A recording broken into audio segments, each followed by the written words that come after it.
1970 के दशक में जब देश की प्रधानमंत्री इंदिरा गांधी थी, जब उन्होंने केरला में चावल की कमी को देखते हुए एक स्टेटमेंट दी कि वे चावल तब तक नहीं खाएंगी जब तक वो केरला में चावल की डिमांड को पूरा ना करें। 1957 को लाइफ मैगजीन ने एक आर्टिकल लिखा जिसमें उन्होंने केरला को सबसे छोटा और सबसे गरीब स्टेट बताया। 1964 में न्यूयॉर्क टाइम्स ने केरला की भुखमरी के बारे में बात करी।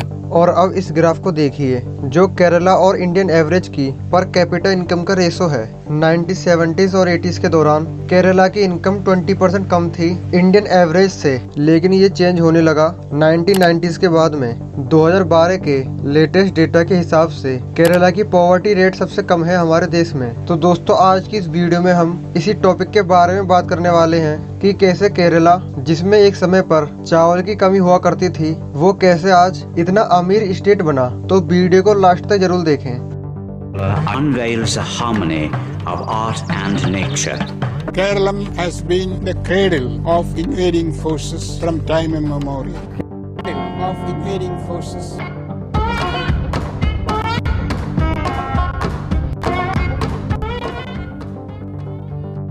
दोस्तों, कुछ लोगों का कहना है कि अपने यहाँ हेल्थ और एजुकेशन के सेक्टर में सबसे ज़्यादा इन्वेस्टमेंट करी है। जैसे 1980s के बाद इंडियन एवरेज के मुकाबले केरला के बजट का एक ज़्यादा बड़ा भाग वो हेल्थ और एजुकेशन के सेक्टर में इन्वेस्ट करते थे। और इसके पीछे एक मेजर कारण था केरला एजुकेशन बिल, जो 1957 को केरला की कम्युनिस्ट गवर्नमेंट ने इंट्रोड्यूस किया था जब वो पावर में आई थी। 1950s में केरला के ज्यादातर स्कूल प्राइवेट थे और वहाँ टीचर्स को काफी कम सैलरी मिलती थी, लेकिन 1957 के बिल ने इसे चेंज कर दिया, जिसके बाद सरकार प्राइवेट स्कूल्स के टीचर्स को काफी अच्छी सैलरी पे करने लग गई। फिर बाद में इन स्कूल्स को एडेड स्कूल के नाम से जानते हैं, यानी कि ऐसे स्कूल जिन्हें सरकार से भी सहायता मिल रही है। और ऐसे ही कारणों की वजह से एजुकेशन और हेल्थ इंडिकेटर्स पर केरला इंडियन एवरेज से बेहतर है। रबड़, नारियल और मछली के लिए केरला दुनिया भर में फेमस है। नीति आयोग ने 2013 की एक रिपोर्ट में, जिसके तहत केरला ने गरीबी, भुखमरी, एजुकेशन, क्लीन वाटर,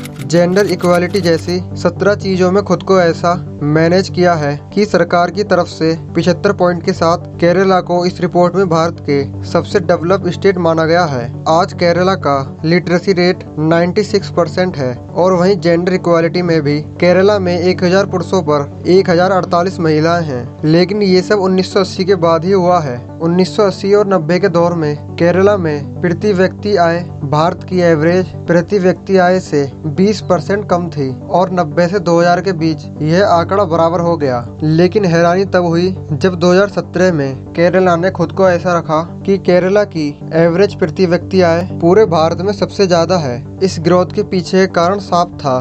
पहला, केरला में डोमेस्टिक डिमांड का बढ़ना और दूसरा था केरला का स्वास्थ्य और एजुकेशन के सेक्टर में इन्वेस्ट करना। डोमेस्टिक डिमांड को अगर गौर से समझें तो इसका मतलब ये हुआ कि केरला का एग्रीकल्चर इतना बेहतरीन हो गया कि वो पूरे दुनिया में कोकोनट और रबड़ जैसे महंगे गुड्स को बेचकर अमीर होने लगा। साथ ही केरला में मजदूरों को दूसरे राज्यों से करीब दोगुनी मजदूरी मिलती है, जिस कारण यहाँ के मजदूरों की आय भी भारत के एवरेज लोगों से ज्यादा है, जिससे वो अपने राज्य में ही उपजने वाली चीजों को ज्यादा कंज्यूम करते हैं। इसी कारण डोमेस्टिक डिमांड भी बढ़ने लगी। अगर बात करें एजुकेशन के सेक्टर में इन्वेस्टमेंट की, 1980 के दौर में केरला के लोग पैसा कमाने के लिए अरब देशों में जाने लगे। जब वो लोग अरब देशों से पैसा कमाकर केरला में भेजने लगे तो इस तरह से केरला के लोगों में पैसे की कमी पूरी होने लगी। तो इस तरह कुछ हद तक केरला की गरीबी दूर हुई। इसके अलावा भी केरला में किए गए कामों में से ज्यादा ध्यान देने वाली बात है वो ये है कि